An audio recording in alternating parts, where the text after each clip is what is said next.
untuk menyiapkan teman-temannya berdoa. Dirpenduduk berhormat, tegak, berdoa mulai. Bismillahirrahmanirrahim. Rabbil zidni ilma waratuni fahma. Amin. Apakah anak-anak Bapak masih semangat dalam belajarnya? Masih. Agar lebih semangat lagi, cobalah kita tepuk semangat dulu lebih dahulu. 1, 2, 3. Semangat.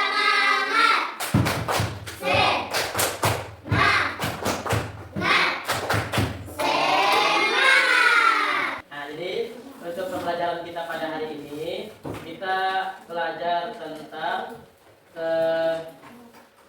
sifat beriman kepada Rasul Allah. Temanya sikap berani, jujur, dapat dipercaya, dan cerdas. Apa itu cerdas? Tahu. Apa itu cerdas? Pintar.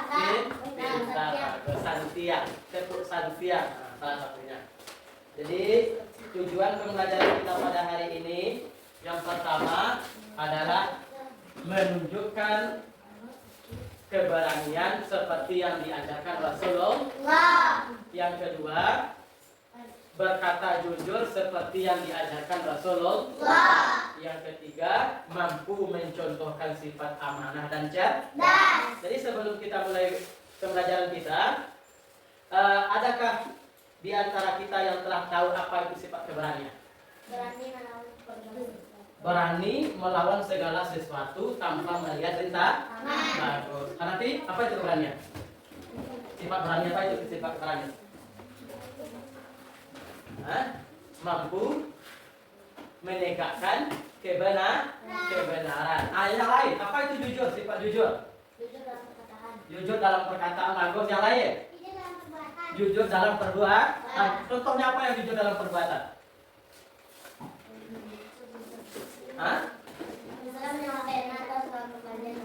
Misalnya kita meminjam pena kepada teman, setelah itu kita kembalikan lagi. Itu berarti kita jujur dalam perbuatan. Yang ketiga itu ada yang kita pelajari tentang sifat amanah. Apa itu amanah? Dapat dipercaya. Kita selalu berkata jujur. Ada yang apa tadi? Cerdas. Apa itu cerdas? Pintar. Biar dikatakan cerdas. Jadi mudah-mudahan dengan pertanyaan yang pertama ini bisa kita ambil kesimpulan dari pembelajaran kita pada hari ini. Jadi untuk lebih kuatnya, agar tercapainya tujuan pembelajaran ini, agar pengetahuan anak-anak Bapak bertambah daripada yang sebelumnya, mari sama-sama kita melihat ke dalam sebuah video tentang kisah Nabi dan Rasul. Mari sama-sama kita melihat.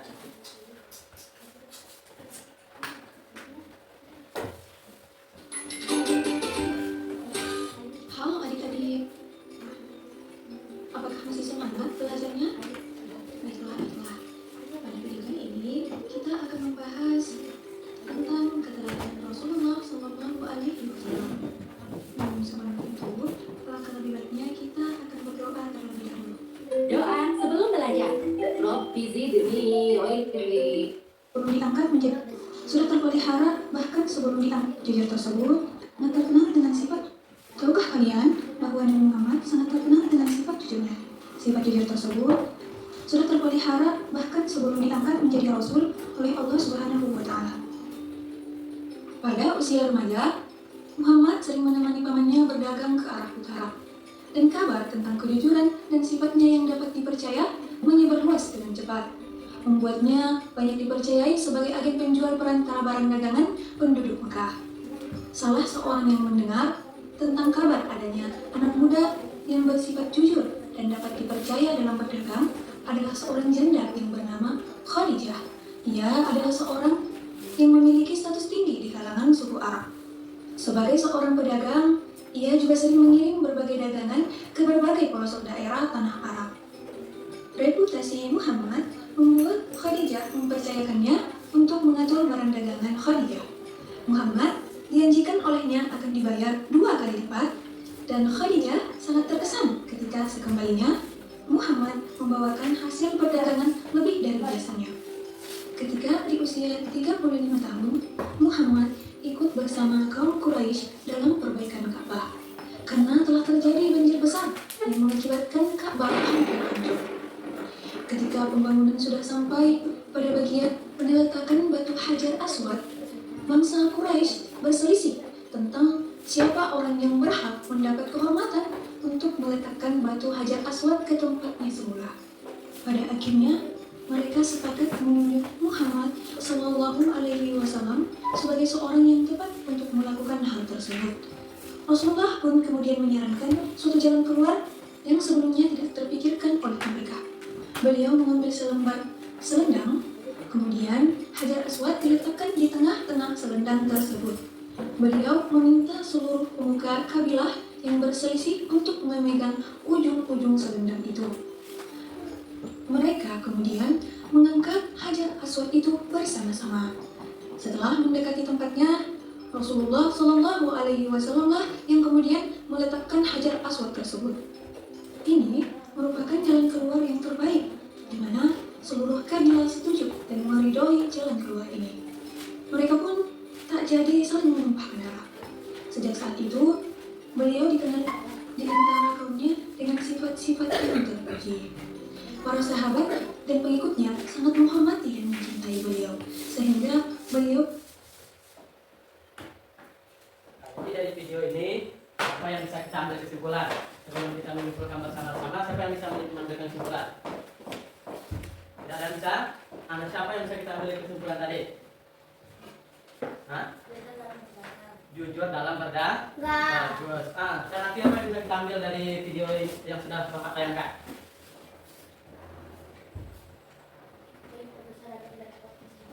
Nabi Muhammad itu orang yang cerdas, bisa mengambil keputusan yang tidak terpikirkan oleh orang lain. Jadi yang bisa kita ambil kesimpulan daripada dua peristiwa ini, yang pertama Nabi Muhammad itu adalah orang yang jujur. Karena kejujurannya, Nabi Muhammad itu diangkat oleh Khadijah menjadi tangan kanan untuk berdagang.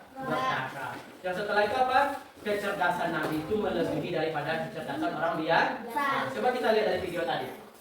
Ada orang yang berselisih paham 4 suku Quraisy, suku Habsah dan lain sebagainya, ingin terdepan mengangkat batu Hajar Aswad. Tapi ada yang berkata, suku kami yang paling berhak mengangkat Hajar Aswad karena suku kami yang paling mulia. Yang lain juga begitu. Tapi dengan kebijakan Nabi, diletakkan sebuah selendang, diangkat Hajar Aswad ke tengahnya, yang sudut-sudut dari bejana tadi itu yang diambil oleh pemimpin-pemimpin. Jadi sama-sama taklah pemimpin-pemimpin tadi mengangkat batu Hajar Aswad itu karena kecerdasan Nabi Muhammad Sallallahu Alaihi Wasallam. Jadi untuk selanjutnya, karena tadi sifat yang diajarkan oleh Rasul sifat cerdas, sifat bagaimana Rasul memutuskan suatu masalah, berarti itu namanya Rasul itu adalah orang yang cerdas. Begitu juga kita dalam musyawarah, jangan kita pihak-pihak salah satu pihak untuk membedakan pihak yang lain. Jadi kalau pada selanjutnya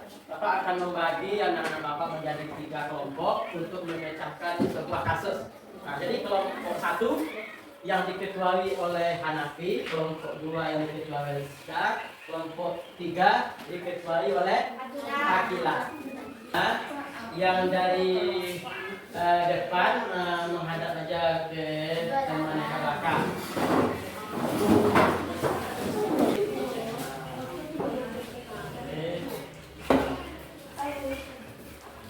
Bapak beri waktu selama 15 menit. Nah, jadi kasus yang pertama, harap diperhatikan. Kasus yang pertama yang akan dipecahkan oleh kelompok 1 itu tentang Ali menyimpan uang teman sekelompok, namun dia gunakan untuk keperluan pribadinya. Nah, bagaimana tanggapan kita? Yang kelompok 2 studi kasusnya, Rina merasa takut membela temannya yang telah dianiaya atau dizalimi oleh teman yang lain. Yang selanjutnya, kasus yang 3 itu Reni menemukan dompet berisi uang di jalan. Bagaimana kita seharusnya, apakah kita kembalikan atau kita belanja? Nah, jadi Bapak beri waktu selama 10 menit. Nah, bisa dikerjakan bersama-sama sekarang.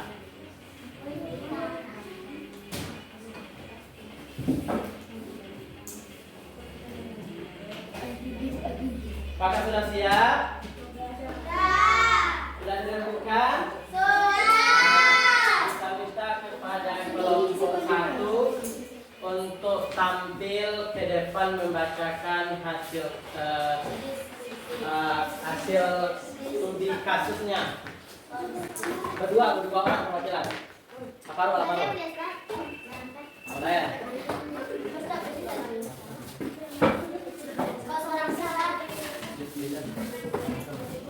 Assalamualaikum warahmatullahi wabarakatuh. Assalamualaikum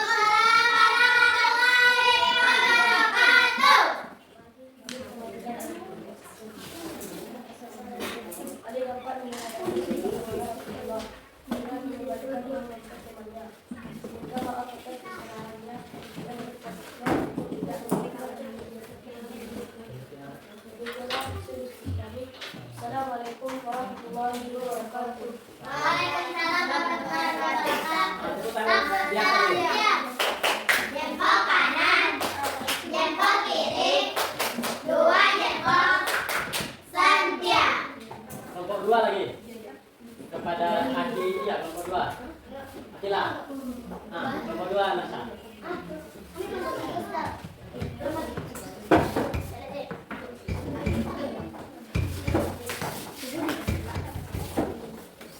Assalamualaikum warahmatullahi wabarakatuh. Waalaikumsalam warahmatullahi wabarakatuh.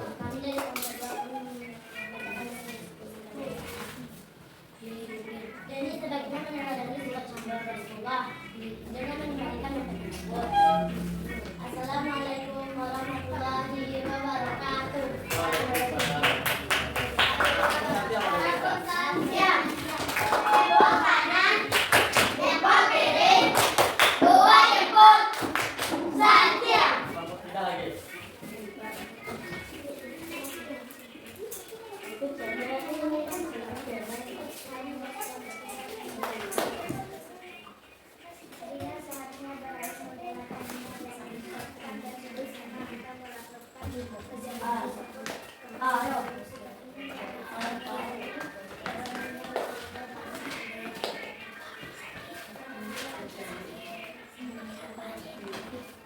Waalaikumsalam.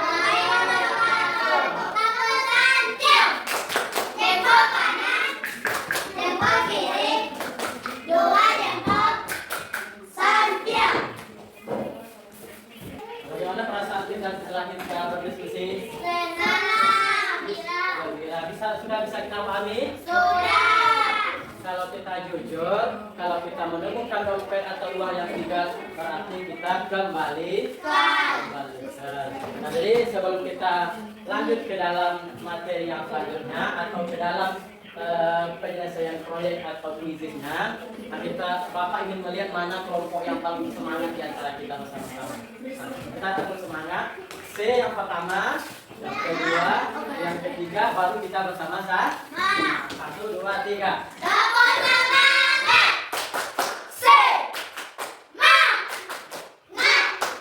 Semangat. Jadi untuk pembelajaran selanjutnya kita akan berikan pertanyaan singkat untuk membuatkan materi ajar yang telah kita ajarkan. Jadi nanti Bapak minta kepada anak-anak Bapak yang bersedia ke depan untuk memilih salah satu jawabannya. Itu akan Bapak berikan nilai tambahan nanti ke dalam nilai rapornya. Jadi kita lihat, kita mulai kepada Farouk. Pada Syarul.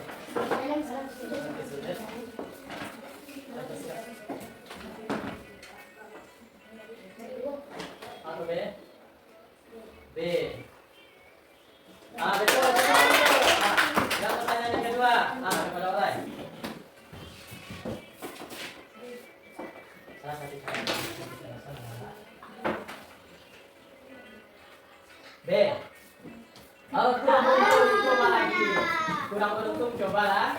Ya, pertanyaan tadi apa lo?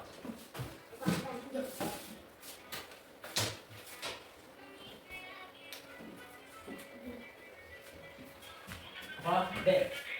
Apa C? C. Kurang beruntung cobalah. Itu pada Akila lah. Ayo tuh, Akila. Yang tadinya kepada Dinda lah. Ayo, berarti orang nanti. A. Betul, tepuk tangannya dulu. Dinda, depan Dinda.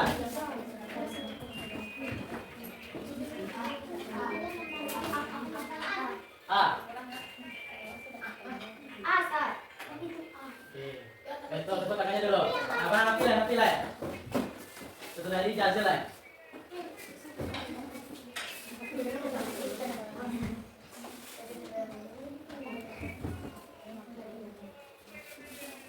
A. Oh, kurang beruntung aja lah. Kurang enggak apa-apa.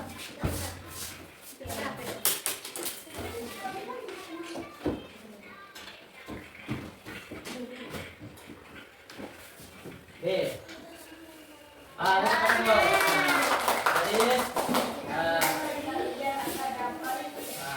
Jadi mudah-mudahan dengan pembelajaran kali ini bisa kita meneladani sifat hidupnya Rasul, sifat cerdasnya Rasul, sifat amanahnya Rasul.